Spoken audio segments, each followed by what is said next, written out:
Merhaba, Papatya Örgü Dünyası YouTube kanalıma hoş geldiniz. Bugün sizlerle birlikte bu gördüğünüz çiçekli kare motif modelini çalışacağız. Yapımı oldukça kolay, çabuk ilerleyen ve istediğiniz her yerde rahatlıkla kullanabileceğiniz bir motif. Nerelerde kullanabiliriz derseniz özellikle yeleklerde, çantalarda, bebek battaniyelerinde rahatlıkla kullanabilirsiniz. Hemen şöyle tersini de göstermek istiyorum. Ben 3 renk kullandım. Renk kombinasyonu tamamen size ait. Hemen iplerimden bahsetmek istiyorum. Ben Nako'nun denim iplerini kullandım ve 3 milimlik tığ ile ördüm. Sizler istediğiniz her tür iple örebilirsiniz ve elinize uygun bir tığ kullanırsanız sizin açınızdan daha iyi olacaktır. Çünkü biliyorsunuz ki hepimizin eli farklı ve aynı ebatlarda olması için sizin elinize uygun bir tığ kullanmanız gerekiyor. Evet arkadaşlar, isterseniz hemen bu güzel modelin yapımına geçelim. Yapımına geçmeden önce minik hatırlatmamı yapmak istiyorum. Biliyorsunuz ki kanalım tamamen ücretsiz. Kanalıma ücretsiz bir şekilde abone olup abone ol butonun yanındaki zili aktif hale getirirseniz bundan sonraki yükleyeceğim videolardan haberdar olabilirsiniz.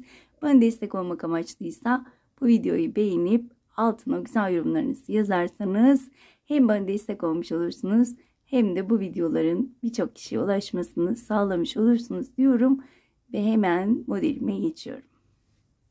Öncelikle sihirli halka ile başlıyorum. İpimi halka haline getiriyorum. Birleştiği noktadan tuttum. Tığımı içinden geçiriyorum halkamın ve 3 tane zincir çekiyorum. 1 2 3. Halkamın içine çektiğim zincirle beraber toplamda 10 tane ikili trabzan yapıyorum. 3 oldu. 4 5 6 7 8 9 ve 10. Sihirli halkamın ipini iyice çekip ortayı iyice kapatıyorum. İlk çektiğim zincirin tepe noktasına battım. Kaydırma yöntemiyle kapatıyorum. Ve ilk sıramı bu şekilde bitirmiş oldum. Bir zincir çektim. İpimi kesiyorum.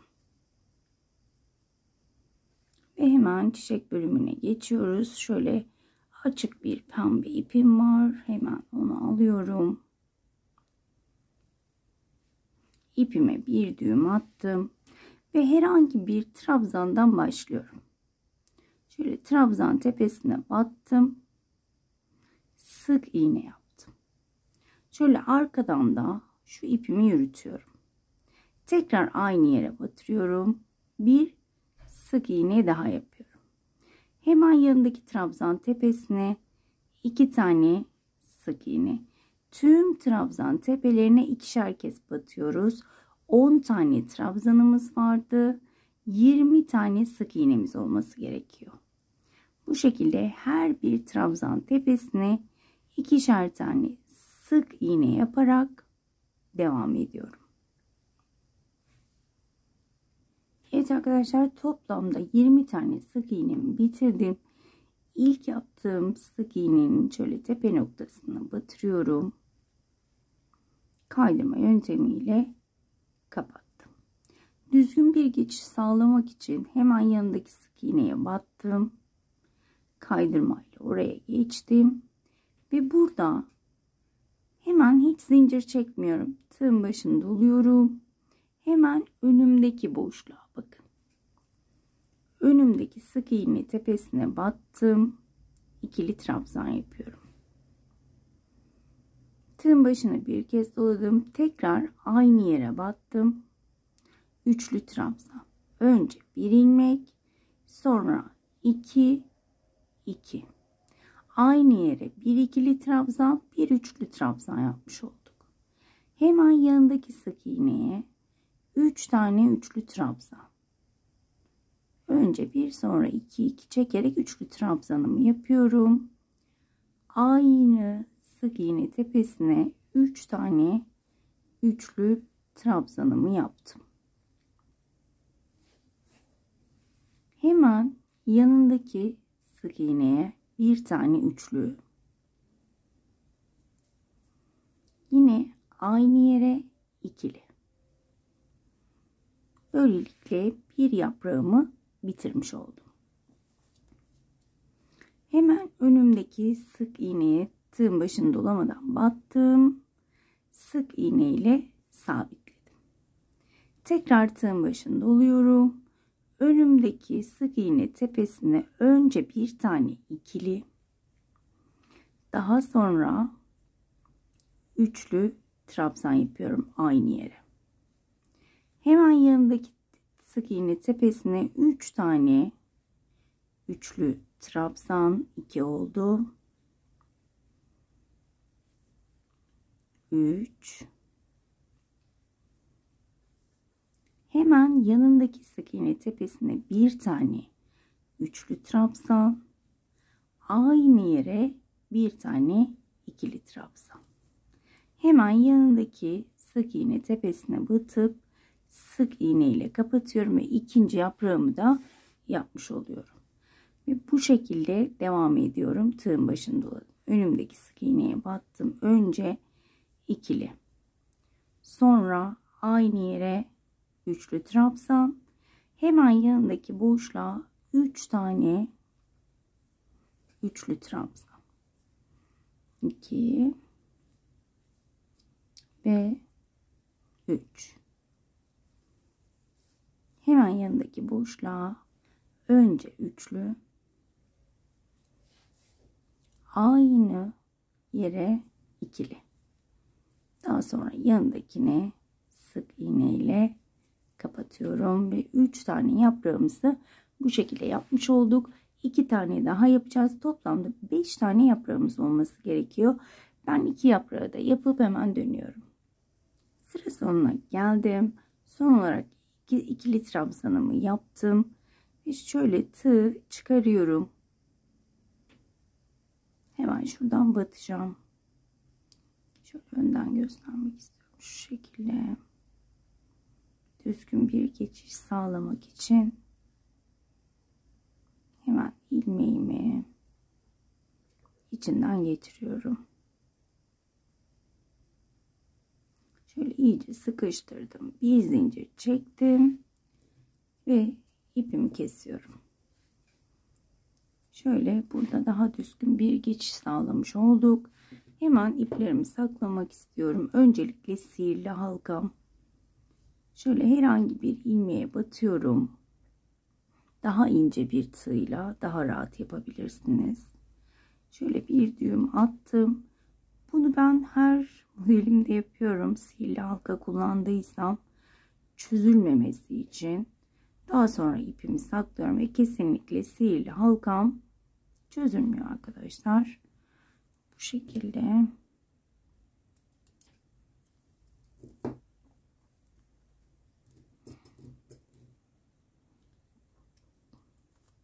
Diğerlerini de aynı şekilde saklıyorum. Sizler daha ayrıntılı bir şekilde saklayabilirsiniz. Ben şimdilik şu şekilde üstünkörü saklıyorum.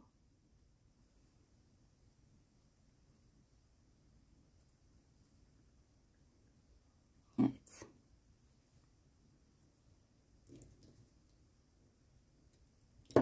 Gördüğünüz gibi temiz bir geçiş sağlamış olduk.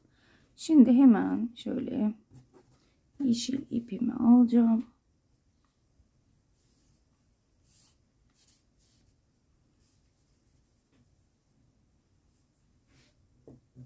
Tabii ki tığımı değiştiriyorum. Hemen ipime bir düğüm attım ve şöyle 2 yaprak arasından başlıyorum. Bakın. Tam şöyle 2 yaprak arasına batıyorum. Sık iğne ile sabitledim. Burada 1, 2, 3, hatta 4 zincir çekelim. Tığın başını bir kez doluyorum ve hemen önümdeki trabzan tepesine battım. Normal üçlü bir trabzan yapıyorum. Hemen yanındakine ikili trabzan. Tığın başını doladım. Hemen yanındaki trabzan tepesine tekli bir trabzan, yani üçünü bir anda kapattım. Hemen yanındakine tığın başını dolamadan battım. Sık iğne.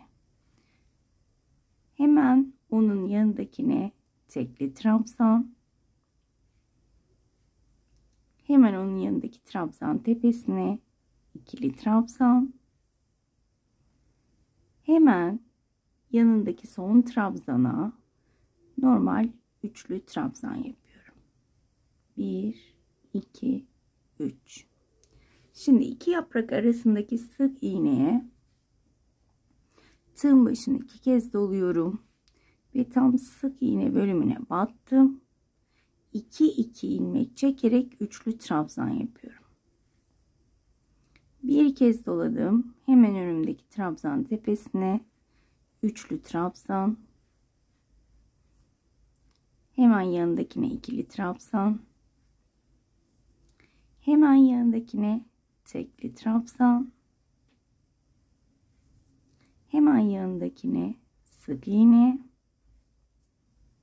Hemen yanındakine tekrar tekli trabzan, ikili trabzan, üçlü trabzan. İki yaprak arasındaki sık iğneye geldik. İki kez doluyorum. Sık iğne tepesine battım ve üçlü trabzan.